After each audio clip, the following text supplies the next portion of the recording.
ඔබට කවුරු හරි එකම එක වචනයකින් ඔබේ මුළු දවසම විනාශ කරලා තියෙනවද? එක මැසේජ් එකක්, එක කමෙන්ට් එකක්, එක බැනුමක්, එක අවමානයක්. ඒක කියපු කෙනාට තප්පර 2යි ගියේ.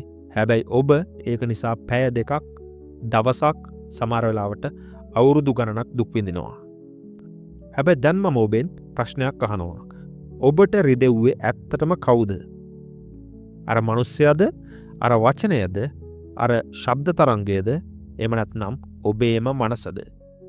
හොඳින් බලන්න. අර පුද්ගලයාගේ මුඛයෙන් පිට උනේ හුදෙක් වාතය හරහා ගමන් කරන්න පුළුවන් ශබ්ද තරංග ටිකක් විතරයි. නැත්නම් ඔබේ දුරකථන තිරයේ දිස්සුනේ ආලෝකයෙන් හැදුණු පික්සල් අකුරු කිහිපයක් පමණයි. ඒ ශබ්ද තරංග වලට ඔබේ සම කපාගෙන ඇතුළට යෑමට නොහැකියි. ඒ පික්සල් වලට හදවතට අත දාලා ඇඟිල්ලෙන් අනින්නට හැකියාවක් නැහැ. ඒ තරංග ටික, ඒ අකුරු ටික ඔබේ ඇතුලේ කොහොමද ලෝක යුද්ධයක් බවට පත් වෙන්නේ? කොහොමද එක වචනයක් කේන්තියක් බවට පත් වෙන්නේ? දුකක් බවට පත් වෙන්නේ? පලිගැනීමක් බවට පත් වෙන්නේ? මටමයි මෙහෙම වෙන්නේ කියන අර අභ්‍යන්තර කතාව ක්‍රියාත්මක වන්නේ. මෙන්න මේකමයි භාගතුන් වහන්සේ මිනිස් ඉතිහාසයේ කිසිවෙකුට පෙර අතිශය නිර්වද්‍යව අතිශය බියකරු සත්‍යයක් ලෙස විවෘත කර පෙන්වන්නේ. බාහිර ලෝකයේ ඔබව කඩා දමන්නේ නැහැ. ඔබව කඩා දමන්නේ ඒ ලෝකය ගැන ඔබේ මනස ගොඩනගන කතාව. අද අපි කතා කරන්නේ ඒ කතාව උපදින තැන ගැන. ඒ මම හැදෙන තැන ගැනයි. ඒ සංසාරය පටන් ගන්න තැන ගැන. ඒ වගේම ඒ සංසාරය අවසන් කළ හැකි එකම තැන ගැනයි. මෙන්න මේ මායාව සහ සංජානනය කියන ක්‍රියාවලිය තමයි භාගතුන් වහන්සේ මජ්ක්‍ධිම නිකායේ එන මදුපිණ්ඩික සූත්‍රය ආශ්‍රිතව නිර්වද්‍යව මිලි තප්පරයෙන් මිලි තප්පරයට පියවරෙන් පියවරට ශල්‍ය කර්මයකට ලක් කරන්නේ. උන්වහන්සේ මිනිස් මනස කොතරම් ගැඹුරට විච්ඡේදනය කළාදයත් උන්වහන්සේ දේශනා කරනවා චක්කුංච පටිච්ච රූපේච උප්පජ්ජති චක්කු විඤ්ඤාණං තින්නං සංගති පස්සෝ. ඒ කියන්නේ ඇසත් රූපයත් ප්‍රත්‍ය කරගෙන ඇසේ විඤ්ඤාණය, එහෙම නැත්නම් දැකීමේ දැනීම පහළ වෙනවාය.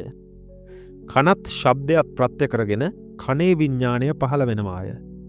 මේ තුනේම ඉන්ද්‍රිය අරමුණ සහ විඤ්ඤාණය යන තුනේම එකතු වීම තමයි ස්පර්ශය. පස්ස පච්චා වේදනා. ඊළඟට මේ ස්පර්ශය නිසා අපිට වේදනාව, එහෙම නැත්නම් විඳීම, ඒ විඳීම කොටස් තුනක් සැප, දුක හෝ අදුක්කම සුඛ ආකාරයෙන් ඇති වෙනවාය. ඔබ අර බැනුම් ඇසූ විට ඔබට ඇති වුණේ දුක් වේදනාවක්, සිතේ අසහනයක්. ඊළඟට උන්වහන්සේ පෙන්වා දෙනවා යං වේදේති තං සංජානාති. යමක් විඳීද එය සංඥාවෙන් හඳුනා ගන්නවා. මේ මට බැන්නේ, මේ නරක වචනයක් පාවිච්චි කරේ. අර ඔබගේ අතීත මතක ගබඩාව හරහා එය අර්ථකථනය කරගන්නවා. ඊළඟට යං සංජානාති තං විතක්කේති. යමක් හඳුනා ගනීද ඉන්පසු ඔබ ඒ ගැන සිතන්නට, එහෙම නැත්නම් විතර්ක කිරීමට ආරම්භ කරනවා. දැන් හොඳින් අවධානය යොමු කරන්න. මෙන්න මෙතනදි තමයි මනෝවිද්‍යාවේ ගැඹුරුම සහ භයානකම ස්ථානයට මනස ගමන් කරන්නේ. උන්වහන්සේ වදාරනවා යං විතක්කේති තම් පපංචේති. ඒ කියන්නේ යමක් ගැන සිතයිද එය ප්‍රපංච කරයි. මොකද්ද මේ ප්‍රපංචකරණය කියන්නේ? ඒක තමයි මනසේ අතිශය වේගවත් නොනවතින කතන්දර ගෙතීමේ යාන්ත්‍රණය. proliferation of thoughts. අර තප්පරයකින් අවසන් වූයේ ශබ්ද තරංගය අල්ලාගෙන ඔබේ මනස දැවැන්ත චිත්‍රපටයක් නිර්මාණය කිරීමට ආරම්භ කරනවා. මෙයා මට ඊයේත් මෙහෙම කළා. මම මේකට පලිගන්නවා. මගේ තත්ත්වයට මේක මදිකමක්. සමාජය මම ගැන මොනව හිතයිද? මටමයි මෙහෙම වෙන්නේ. යනාදී වශයෙන් අතු ඉතිලා සිතුවිලි වැඩෙන්නට පටන් ගන්නවා.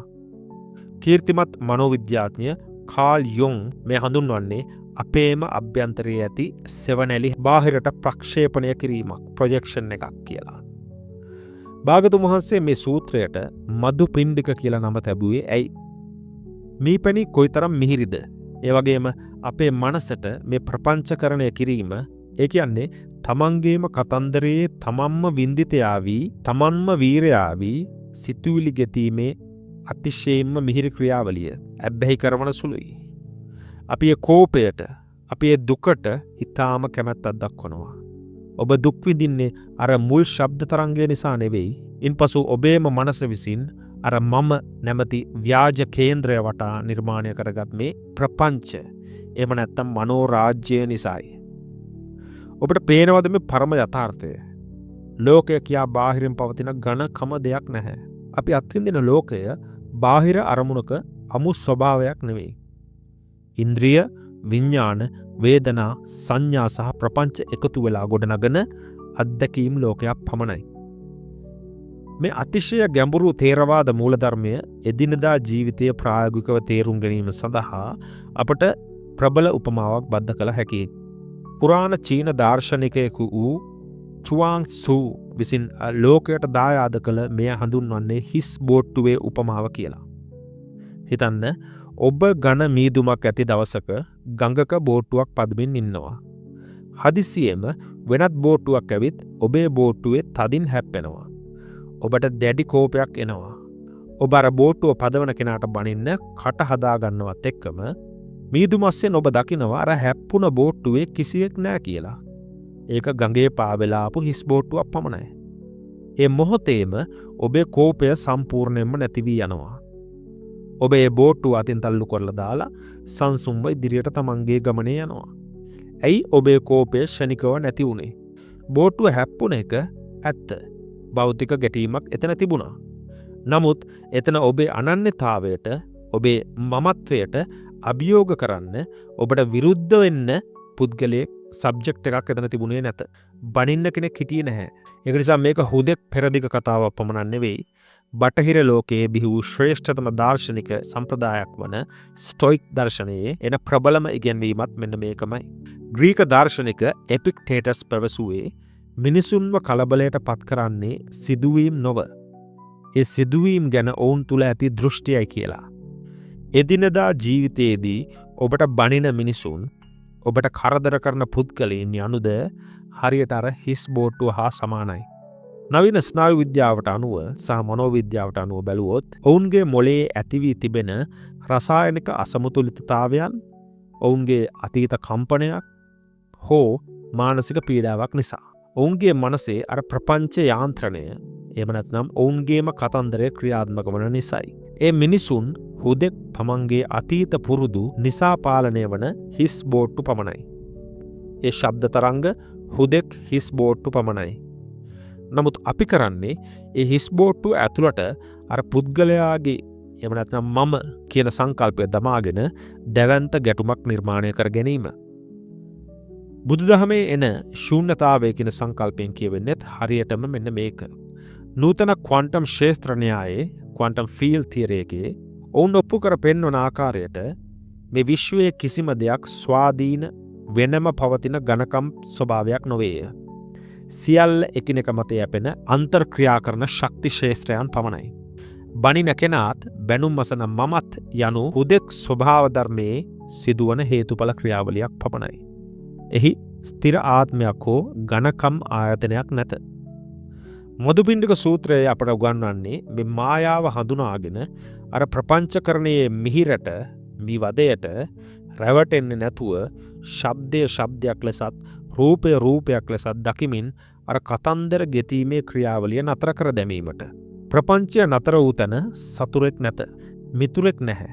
ඉතිරි වන්නේ හුදෙක් සිදුවීම් මාත්‍රයක්, සිදුවීම් ක්‍රියාවලියක් පමණයි. ලෝක යුද්ධය අවසන් වෙන්නේ බාහිර පුද්ගලයා වෙනස් කිරීමෙන් නෙවෙයි, ඔබේ මනසේ ඇති මේ කතාන්දර ගෙතීමේ යාන්ත්‍රණය නිහඬ කිරීමෙන්. එසේනම් මේ කතාන්දරය ගොතන මනසට ශක්තිය ලැබෙන්නේ කොහෙන්ද? මේ සමස්ත මායාවම ක්‍රියාත්මක කරවන මූලික එන්ජිම කුමක්ද?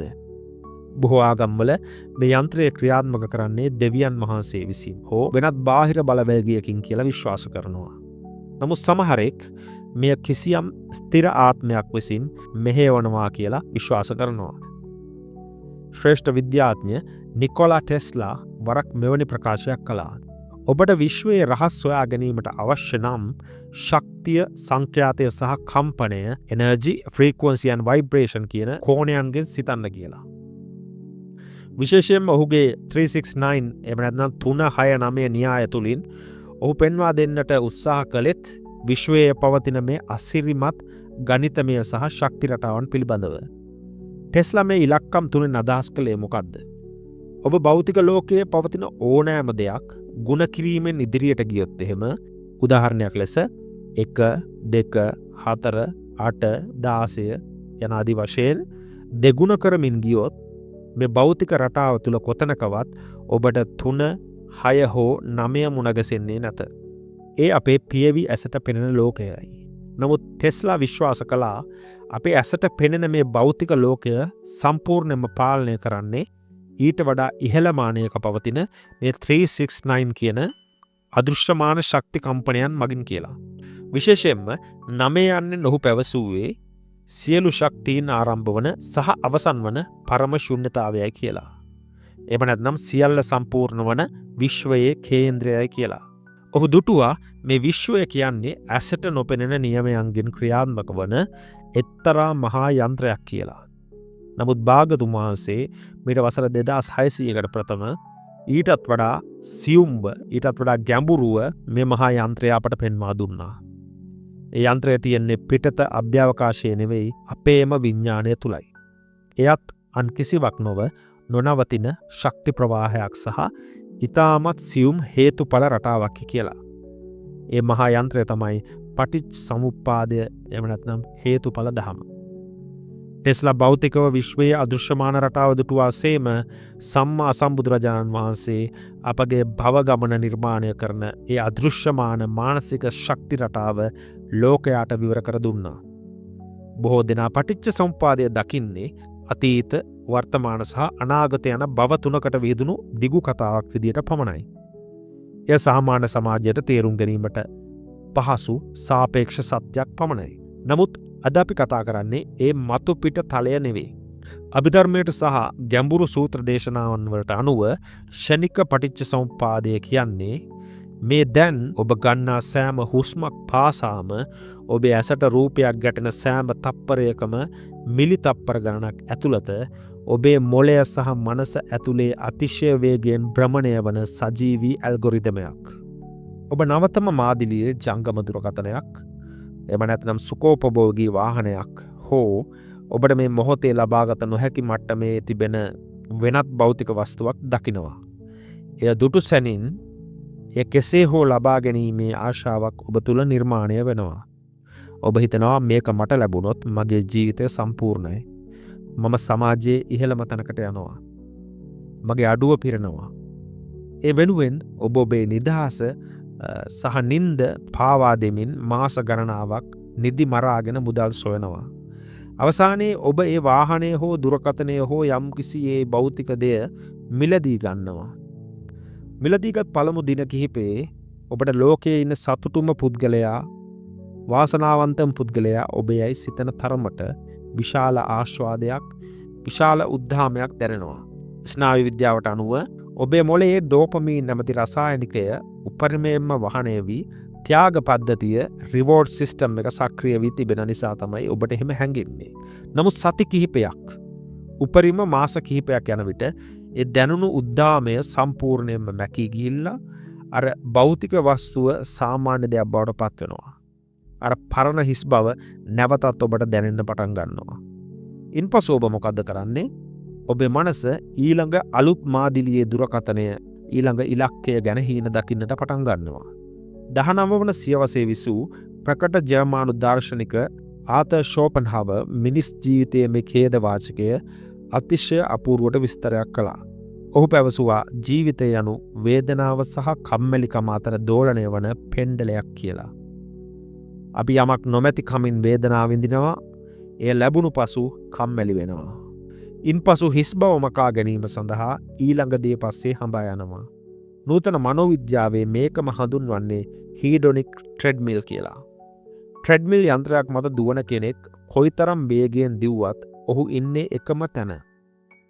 ඔබේ භෞතික ජීවිතයත් අපේ සංසාර ගමනත් හරියට මේ ට්‍රෙඩ්මිල් එක වගේමයි නේද? සමහර දේවල් එකතු කළත් අවසානයේ ඉතිරි වන්නේ තව මදි කියලා දැනෙන හිස් බව විතරයි. දැන් අපි නැවතත් නිකොලා ටෙස්ලාගේ අර 369 කියන ශක්ති සංකල්පය බැලුවොත් එහෙම ඔබ අර මිලදී ගත් නවීන ජංගම දුරකථනය එහෙම නැත්නම් සුඛෝපභෝගී වාහනය සහ ඒ වෙනුවෙන් ඔබේ මොළයේ ශ්‍රාවය වුණ ඩෝපමින් කියන රසායනිකය පවා අයත් වන්නේ මේ සාමාන්‍ය භෞතික ලෝකයට. ගණිතමය වශයෙන් ගත්තොත් ටෙස්ලා පෙන්වා දෙන්නේ 1 2 4 8 16 කියන ආකාරය ඇසට පෙනෙන බෙදී යන తాවකාලික භෞතික රටාවකි. ඒවට පුළුවන් ඔබට తాවකාලික උත්තේජනයක් දෙන්නට පමණයි.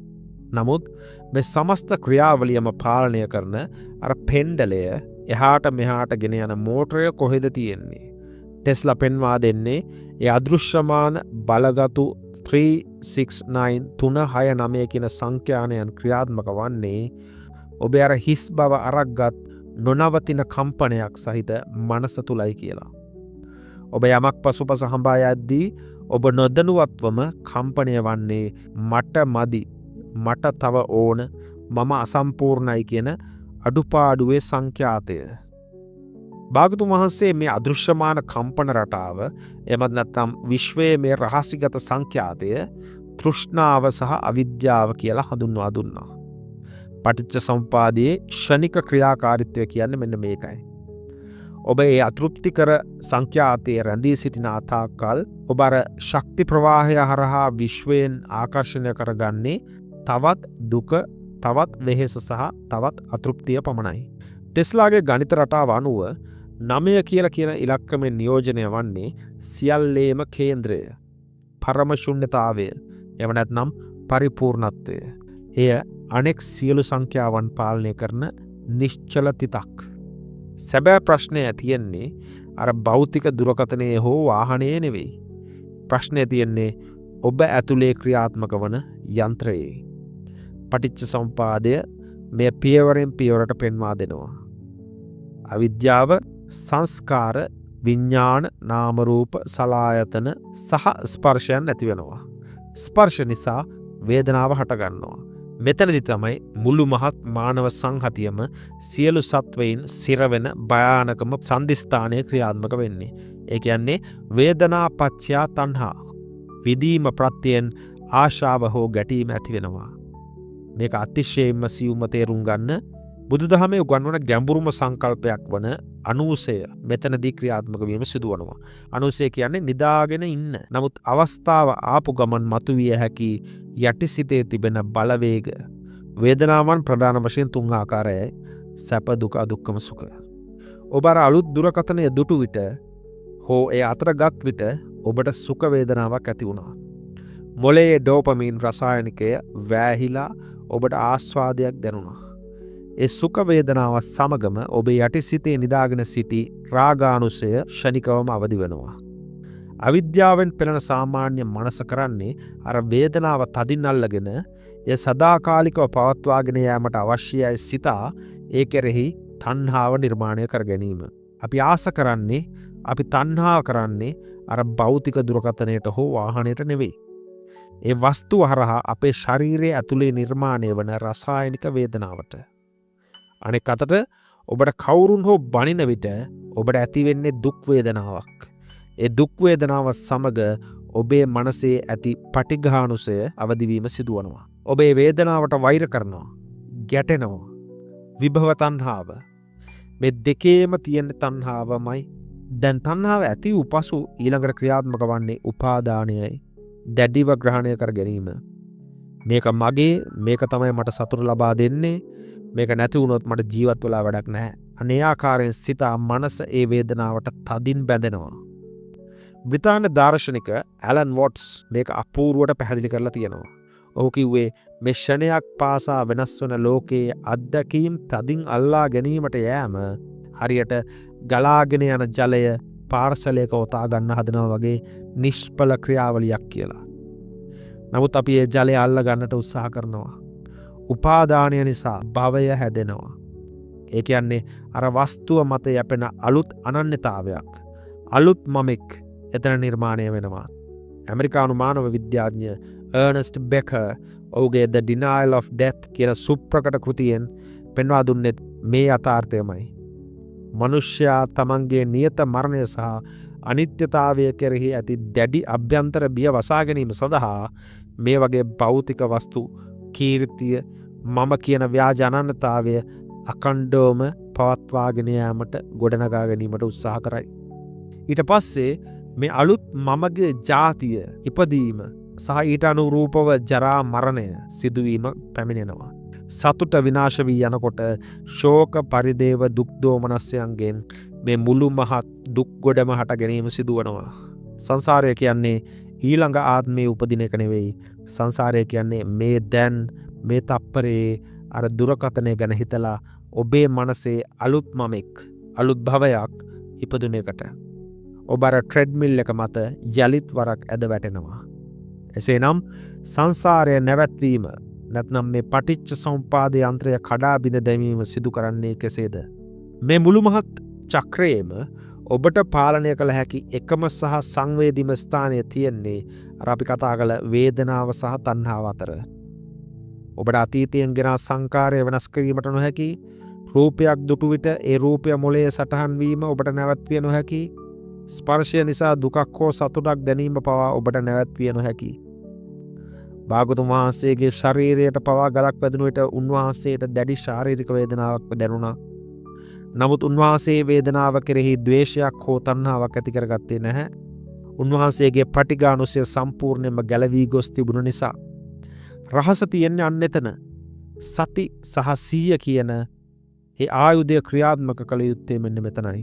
ඔබට දුකක් හෝ සතුටක් වේදනා ප්‍රත්‍යයෙන් දැනුණ විට ඊට ෂණිකව ප්‍රතිචාර නොදක්වා එය හුදෙක් ඉපදී නැති වී යන ධර්මතාවයක් ලෙස තණ්හාවකින් හෝ ද්වේෂයකින් තොරව බලා සිටීමට ඔබට හැකිනම් අර ඊළඟට ඇතිවීමට තිබෙන තණ්හාව සහ උපාදානය නැමැති පුරුක් දෙකට ශක්තියක් නොලැබී ගොස් ඒවා අක්‍රිය වීම සිදුවනවා. නවීන ස්නායු විද්‍යාවට අනුව මේක හඳුන්වන්නේ ස්නායුක නම්‍යතාවය, නියුරෝප්ලාස්ටිසිටි කියලා.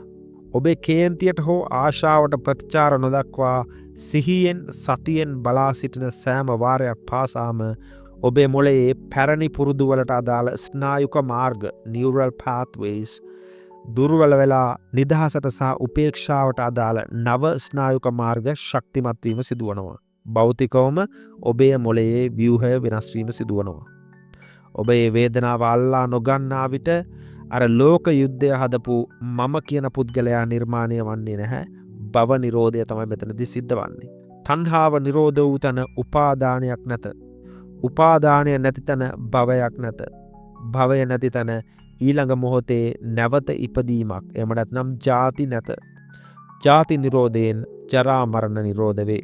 මේ ආකාරයට සම්පූර්ණ යාන්ත්‍රණයම එක මොහොතකින් බිඳ වැටෙනවා. එතනින් භව චක්‍රය නතර වෙනවා. නමුත් මේ යථාර්ථය සහ පටිච්ච සමුප්පාද යන්ත්‍රය ගැන බුද්ධිමය වශයෙන් තේරුම් ගත් පමණින් අපිට විමුක්තිය ලැබෙනවාද?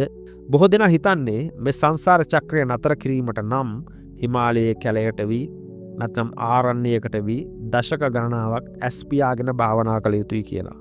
එසේත් නැත්නම් සියලු ලෞකික දේවල් සම්පූර්ණයෙන්ම අතහැර දැමිය යුතුයි කියලා. නමුත් අද අපි ථේරවාද බුදුදහමේ පෙන්වා දෙන අතිවිශාල විප්ලවීයම සහ තප්පරයකින් එකම එක තප්පරයකින් විඥානය සම්පූර්ණයෙන්ම කනපිට පෙරලිය හැකි ගැඹුරුම දේශනාවක් දෙසට හැරෙමු. ඔබ කාර්යාලයේ තේකෝප්පයක් බොමින් සිටින අවස්ථාවක නැත්නම් පාරේ දැඩි රථවාහන තදබදයක සිරවී සිටින අවස්ථාවක මේ පරම සත්‍ය ප්‍රායෝගිකව ස්පර්ශ කළ හැකි ක්‍රමයක්. ඒ සඳහා අපි කුද්දක නිකායේ උදාන පාළියට අයත් බාහ්‍ය සූත්‍රයේ අති ගැඹුරු දාර්ශනික හරය විච්ඡේදනය කළ බැලිය යුතුයි. බාහ්‍ය දාර්ශනිකය කියලා කියන්නේ ලී පොතු ඇඳගෙන තමන් රහත්යයි කියලා මුලාවක ජීවත් වූ කෙනෙක්. ඔවුන්ට පසු කාලයේ ඔවුන්ගේ මිත්‍රයෙක් දිව්‍ය ස්වභාවයකින් පැමිණලා පැවසුවෙන් පසු ඔවුන්ට භාගතුන් වහන්සේ ඉන්න ප්‍රදේශය පිළිබඳ අසන්න ලැබුණාට පසු ඔවුන් භාගතුන් වහන්සේ සොයාගෙන පැමිණීම සිදුවනවා. ඔහුට භාගතුන් වහන්සේ මුණ ගැසෙන්නේ උන්වහන්සේ පිණ්ඩපාතයේ වඩින අතරතුර අතිශය කාර්ය බහුල පාරක් අද්දරදී. බාහ්‍ය දැඩිව ඉල්ලා සිටිනවා භාගතුන් වහන්සේගෙන් මේ ධර්මය මට පවසන ලෙස. භාගතුන් වහන්සේ පිණ්ඩපාතයේ වඩින ගමන් පාර අද්දරේ ඉඳගෙන මුළු ත්‍රිපිටකයේම සමස්ත මානව දර්ශනයේ කූට ප්‍රාප්තිය තප්පර කිහිපයක වාක්‍යයකට ගොනු කර දේශනා කරනවා. හොඳින් සවන් දෙන්න. ඔබගේ සමස්ත ජීවිතය වෙනස් කළ හැකි මානසික ඇල්ගරිදම් එක මේක. තස්මා තිහතේ බාහිය ඒවං සික්කිතබ්බං දිට්ඨේ දිට්ඨමත්තං භවිස්සති සුතේ සුතමත්තං භවිස්සති මුතේ මුතමත්තං භවිස්සති විඤ්ඤාතේ විඤ්ඤාතමත්තං භවිස්සති. බාහිය ඔබ මෙසේ හික්මිය යුතුය. දකින දේහි දැකීම පමණක් වේවා. ඇසෙන දේහි ඇසීම පමණක් වේවා. දැනෙන දේහි දැනීම පමණක් වේවා. විඤ්ඤාණයෙන් දැනගන්නා දේහි දැනගැනීම පමණක් වේවා. මේක හුදෙක් සරල උපදේශයක් නෙවෙයි. අපි මේ වාක්‍ය ප්‍රායෝගික සහ ස්නායු විද්‍යාත්මක අර්ථය කුමක්ද කියලා බලනවා නම් ඔබ වාහනය පදවාගෙන යන විට කවුරුන් හෝ ඔබේ වාහනයට අවදානම් සහගත ලෙස ඉස්සර කරගෙන යනවා. ඔබ ඇසට පේන්නේ කුමක්ද? යථාර්ථයේදී ඔබ ඇසට පෙනෙන්නේ හුදෙක් ලෝහ ගොඩක් සහ වර්ණ කීපයක් ඉදිරියට ගමන් කරන රූපයක්. දිට්ඨේ දිට්ඨමත්තං පමණයි. එය හුදෙක් ආලෝකයේ පරාවර්තනයක් පමණයි. නමුත් ඔබේ මොළයේ ඩිෆෝල්ට් මෝඩ් නෙට්වර්ක් එක එහෙම නැත්නම් DMN එක නැමැති මම කේන්ද්‍ර කරගත් ජාලය ක්‍රියාත්මක වෙලා එය වහාම අර පළමු කොටසේදී කතා කළ ප්‍රපංච එහෙම නැත්නම් කතන්දරය ගොතන්නට උත්සාහ කරනවා. මූ මට මදිකමක් කළේ මටමයි මෙහෙම වෙන්නේ. මම මූට පාඩමක් උගන්වනවා. අන්න එහෙම හිතලා ඔබ අතීතය අනාගතය සහ මම කියන කේන්ද්‍රය ඇදලා ගන්නවා එතනට. ප්‍රංශ දාර්ශනික ඇල්බර්ට් කැමූ ඔහුගේ දර්ශනයෙන් පෙන්වා දුන්නෙත් මිනිස් ලෝකයේ අමු යථාර්ථයට තමන්ගේම අර්ථකථන සහ බලාපොරොත්තු බලහත්කාරයෙන් ආරෝපණය කරන්නට යෑමෙන් විශාල ඛේදවාචකයක් මිනිසා විසින් නිර්මාණය කරගන්නා බව. භාගතුන් වහන්සේ බාහියට දේශනා කරන්නේ මෙන්න මේ කතන්දරය ගොතන අර මම කියන කෙනා එතනින් ඉවත් කරන්න කියලා. මේ දේශනාව අවසන් වන මොහොතේම බාහියගේ මනසේ අර ගොඩනගාගෙන හිටපු මම නැමැති ව්‍යාජ අනන්‍යතාවය සම්පූර්ණයෙන්ම පුපුරා ගොස් ඔහු ෂණිකවම සියලු කෙලෙසුන්ගෙන් නිදහස් වී රහත් භාවයට පත් වෙනවා. අපි මේක තවත් ගැඹුරට හාරා බැලුවොතින් බුද්ධඝෝෂ හිමියන් විසුද්ධි මාර්ගයේදී අතිශය ප්‍රබල ප්‍රකාශයක් කරනවා. කම්මස්සකාර කෝනත්ති විපාකස්සච වේදකෝ. කර්මයක් කරන නමුත් එය කරන්නෙකු නැත. විපාකයක් ඇති නමුත් එය විඳින්නෙකු නැත. ඔබට මේ වැටහෙනවාද? ක්‍රියාවක් සිදුවනවා නමුත් ක්‍රියාව කරන කෙනෙක් නැත. මේක ඇසෙන විට සාමාන්‍ය මනසකට විශාල කම්පනයක් වීමට ඉඩ ඇති. නමුත් මේක තමයි පරම සත්‍යය. මේ පිරිසිදු සංජානනය ජපන් සෙන් සම්ප්‍රදායේ කේන්ද්‍රීය ගැන්වීමක්. සෙන් ගුරුවරුන් නිතරම කියන කතාවක් තියෙනවා. when walking just walk, when eating just eat. ඇවිදින විට ඇවිදින්න, කන කොට කන්න. ඇයි මේක මෙච්චර අමාරු? අපි කෑම කනකොට කරන්නේ කෑම කන එක විතරක් නෙවෙයි. අපි අතීතය ගැන හිතෙනවා, පසුතැවෙනවා, අනාගතය ගැන හීනමවනවා. සමාජ මාධ්‍ය පාවිච්චි කරන කෙනෙක් නම් ස්ක්‍රෝල් කරනවා. උඩට යනවා, පල්ලෙහාට යනවා වීඩියෝස්. අපේ මනස අතීතයේ සහ අනාගතයේ මායාවන් තුල අතරමං වී අවසන්. අපි ආහාර ගන්න අපේ මුඛයෙන් නෙවෙයි, අපේ ප්‍රපංචකරණයෙන්. පරමාර්ථ සත්‍යයේදී දකින්නා සහ දකින දෙය කියලා දෙකක් නැහැ.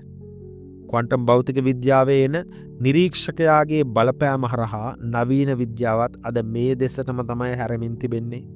නිරීක්ෂණය කරන කෙනාගෙන ස්වාධීන වූ භෞතික ලෝකයක් නැත. මෙන්න මේකමයි අපි non duality කියලා හඳුන්වා දෙන්නේ. ද්විත්වයක් නැති. ඔබ අහස දෙස බලනකොට ඔබ සහ අහස කියා දෙකක් නැත. ඇත්තේ එකම එක දැකීමේ ක්‍රියාවලියක් පමණයි. ඔබ සංගීතයකට සවන් දෙන විට ඔබ සහ සංගීතය කියලා දෙකක් නැහැ. ඔබ හිතන්නේ මම අහගෙන ඉන්නවා කියලා. නමුත් සැබෑව නම් සම්මුති වශයෙන් ඔබ අහනවා කියන්න පුළුවන්. නමුත් පරමාර්ථයෙන් බලන විට ස්ථිර අහන්නෙක් නොමැති අතර ඇත්තේ හේතුඵල අනුව මතුවන ඇසීමේ ක්‍රියාවලියක් පමණයි. ඔබ අර පාරේදී කේන්තිගත් මොහොතට නැවත යන්න. කේන්තියක් ආවා. නමුත් බාහ්‍ය සූත්‍රයේ ආකාරයට එය දෙස බැලුවොත් කේන්තිය මතුවනවා. කේන්තිය මම කියා අල්ල ගන්න තැන දුක ගොඩනගෙනවා. ඒක හුදෙක් මතුවන ද්වේෂ ධර්මයක් ලෙස දැකිය හැකි නම් මගේ කේන්තිය කියන භවය ශක්තිමත් වන්නේ නැත. බාහ්‍ය සූත්‍රය කියන්නේ මේ අතීතය සහ අනාගතය මැද හිරවී ලත වෙන මනස බලහත්කාරයෙන් අතිශය තියුණු අසිපතකින් වෙන් කර කපා ඉවත් කරන්න. මේ වර්තමාන තප්පරයට ගෙනවිත් තබන්න කියන ප්‍රබලතම අභ්‍යාසය. දකින දේහි දැකීම පමණක් වන විට ඔබේ මනස අර හීඩොනික් ට්‍රෙඩ්මිල් එකෙන් සම්පූර්ණයෙන්ම නිදහස් වෙනවා. මොකද අර දුරකථනය හෝ වාහනය දෙස බලන විට ඔබට පෙනෙන්නේ හුදෙක් රූපයක් පමණයි. එහි වටිනාකමක් සමාජ තත්ත්වයක් මගේ කියා අල්ලා ගැනීමට කිසිම දෙයක් එතන ඉතුරු වෙලා නැත. මායාව සම්පූර්ණයෙන් බිඳ වැටෙනවා. ඔබ මේ සත්‍ය අවබෝධ කර ගැනීමට මේ භව චක්‍රය නතර කිරීමට කුමක් කළ යුතුද? ඔබ යා යුත්තේ කා පසුපසද කවර ගුරුවරයෙක් හඳුනාගත යුතුද? ලෝකයේ බොහෝ ආගම් සහ දර්ශනයන් පවසන්නේ විමුක්තිය ලබා ගැනීමට නම් යම්කිසි බාහිර ගැලවුම්කරුවෙකු දෙවි කෙනෙකු හෝ අද්භූත බලවේගයක් මත යැපිය යුතුයි කියලා. අද සමාජයේ පවා බොහෝ දෙනා බාහිරින් එන ගුරුවරුන් විවිධ සංවිධාන හෝ යම් යම් පුද්ගලයන් පසුපස හඹා යන්නේ ඔවුන් තමන්ට නිවන හෝ විමුක්තිය ලබා දේවි කියලා අන්ධ විශ්වාසයෙන් අර සර්ටිෆිකේට් එකක් බලාපොරොත්තු වෙන. 19 වන සියවසේ ජර්මානු දාර්ශනික ෆ්‍රෙඩරික් නීට්ෂේ බටහිර ලෝකයට දැඩි ප්‍රහාරයක් එල්ල කරමින් දෙවියන් මිය ගොස් ඇත, God is dead කියලා ප්‍රකාශ කරනකොට ඔහු ඉන්න අදහස් කරේ මිනිසා තවදුරටත් බාහිරින් එන මිත්‍යා බලවේග සහ ආගමික රාමු මත යැපීම නතර කළ යුතුයි. තමාගේම අභ්‍යන්තර ශක්තියෙන් ඉහළට මත විය යුතුයි කියලා. භාගතුන් වහන්සේ මීට වසර 2500කට පෙර ඊටත් වඩා අතිශය ගැඹුරු විද්‍යාත්මක තලයක බාහිර යැපීම සම්පූර්ණයෙන්ම ප්‍රතික්ෂේප කරා. මහා පරිනිබ්බාන සූත්‍රයේදී උන්වහන්සේ පිරිනිවන් පාන අවසන් මොහොතේදී ශෝකයෙන් වැළපෙන ආනන්ද තෙරුන්ට දේශනා කළ අවසන් සහ ප්‍රබලම අවවාදය මොකද්ද? තස්මාතිහානන්ද අත්ත දීපා විහෙරත අත්ත සරණා අනඤ්‍ය සරණා ධම්මා දීපා විහෙරත ධම්ම සරණා අනඤ්‍ය සරණා. එනිසා ආනන්ද තමාට තමාම පහනක් වන්න, තමාට තමාම සරණක් වන්න, අන් කිසිවෙකු සරණ නොයන්න. ධර්මයම පහනක් කරගන්න, ධර්මයම සරණක් කරගන්න, අන් කිසිවෙක් සරණ නොයන්න. මෙය මානව ඉතිහාසයේ එතෙක් මෙතෙක් බිහි වූ ශ්‍රේෂ්ඨතම දාර්ශනික ප්‍රකාශයයි. භාගතුන් වහන්සේ කිසිදාක තමන් වහන්සේ ගැලවුම් කරුවෙකු ලෙස හඳුන්වා දුන්නේ නැහැ. උන්වහන්සේ පැවසුවේ තුම්මෙහි කිච්ඡං ආතප්පං අක්ඛාතාරෝ තථාගතා. වීර්ය කළ යුත්තේ ඔබමයි, තථාගතවරු හුදෙක් මාර්ගය පෙන්වන්නෝ පමණයි. අභ්‍යන්තර ගුරුවරයා කියන්නේ මතුවන ධර්මයන් ඒ ආකාරයෙන්ම දැක ගන්නා සති සම්පජඤ්ඤයෙන් යුත් ප්‍රඥාමය අවධානයයි. නූතන මනෝවිද්‍යාවේ සහ ස්නායු විද්‍යාවේ මේක හඳුන්වන්නේ මෙටාකොග්නිෂන් කියලා. සිතීම ගැන සිතීමේ හැකියාව කියලා. අපි මේකේ ප්‍රායෝගිකත්වය බැලුවොත් එහෙම සාමාන්‍ය මිනිසෙක්ට කේන්තියක් ආවොත් ඔහු ශනිකවම ඒ කේන්තිය බවට පත්වනවා. ඔහු සිතන්නේ මම තරහින් ඉන්නේ කියලා. එහිදී තරහව සහ පුද්ගලයා අතර කිසිදු පරතරයක් නැහැ. ඔහු සම්පූර්ණයෙන් අර අපි කලින් කතා කළ පටිච්ච සමුප්පාදයේ වේදනා පත්‍ය තණ්හා කියන පුරුකේ හිර වෙලා අවසන්. නමුත් අභ්‍යන්තර ගුරුවරයා එහෙම නැත්නම් සති සම්පජඤ්ඤය අවදි වූ කෙනෙක් කේන්තියක් ආවිට කුමක් කරයිද? ඔහු ඒ කේන්තිය බවට පත්වන්නේ නැහැ. ඒ වුණොත් ඔහු දකිනවා මගේ මනස තුල කේන්තියක් පහළ වෙමින් තියෙනවා. ඔහු ඒ කේන්තිය දෙස කිසිදු විනිශ්චයකින් තොරව අගය කිරීමකින් හෝ ප්‍රතික්ෂේප කිරීමකින් තොරව හුදෙක් බලා සිටිනවා. ඒ ප්‍රඥාමය අවධානය අවදි වූ මොහොතේ ඔබත් ඔබේ සිතුවිල්ලත් අතර පරතරයක් නිර්මාණය වීම සිදුවනවා. අර පටිච්චසමුපාදයේ යන්ත්‍රයේ වේදනාව සහ තණ්හාව එකට අලලා දැඩිව ඇද තිබුණු කඹයක් කපා හරින්නක් මෙන් ෂණිකවම කපා හැරෙනවා. වේදනාව නිරෝධ නොවි තණ්හාව නිරෝධ වෙනවා. කේන්තිය, දුක හෝ දැඩි ආශාව හුදෙක් අනිත්‍ය වූ රසායනික ක්‍රියාවලිය අස්සේ ඉපදී ඒ මොහොතේම ෂය වී යනවා. අප බොහෝ දෙනා සිතා සිටින්නේ සංසාරය කියන්නේ මේ ජීවිතය අවසන් වී ඊළඟ ජීවිතය උපදින එකට කියලා. සහ ඒ මතු පිට කතාව කියලා. යථාර්ථයේදී සංසාරය කියන්නේ මේ දැන් මේ මොහොතේ ඔබ ගන්නා සෑම හුස්මක් පාසාම ඔබේ මනස තුල අලුත් මමෙක් ඉපදීම. එසේනම් සංසාරය නතර කිරීම එහෙම නැත්නම් නිවන කියලා කියන්නේ මරණින් මතු ලබන තෑග්ගක් නෙවෙයි. නිවාණ කියන එක තමයි පසු කාලිනව නිර්වාණ බවට පත්වන්නේ. නිවාණ කියන එකේ පාලි අර්ථයෙන් ගත්තොත් එම වාණ කියන්නේ ගැට ගැසීමෙන් නිදහස් වීම. එහෙම නැත්නම් ගින්න නිවී යාම. නිවීම කියන්නේ මේ මොහොතේ අර කතන්දරය ගොතන ප්‍රපංචකරණය කරන මනස සම්පූර්ණයෙන්ම නිහඬවන මොහොත. නිර්වාණය කියන්නේ ඔබ අලුතින් යමක් ලබා ගැනීමක් නෙමෙයි. නිර්වාණය කියලා කියන්නේ ඔබට යම් කිසිවක් අහිමිවීමක් පමණයි. ඔබට අහිමි වන්නේ කුමක්ද? ඔබව සංසාරය පුරාම දුකටපත් කළ ඔබ අර හීඩොනික් ට්‍රෙඩ්මිල් එකේ දිවෙව්ව ඒ මහා මුලාව අවිද්‍යාව පමණයි. මායාව අහිමිවීමම සත්‍යය උපතයි. එබැවින් ඔබ සොයන ගුරුවරයා ඔබෙන් පිට නැත. ඔබ සොයන නිවන අනාගත ලෝකයක නැත. ඔබ බියවන සංසාරය ඊළඟ භවයට පමණක් අයත් දෙයක් නොව මේ මොහොතේම උපදින මම තුල ක්‍රියාත්මක වෙනවා.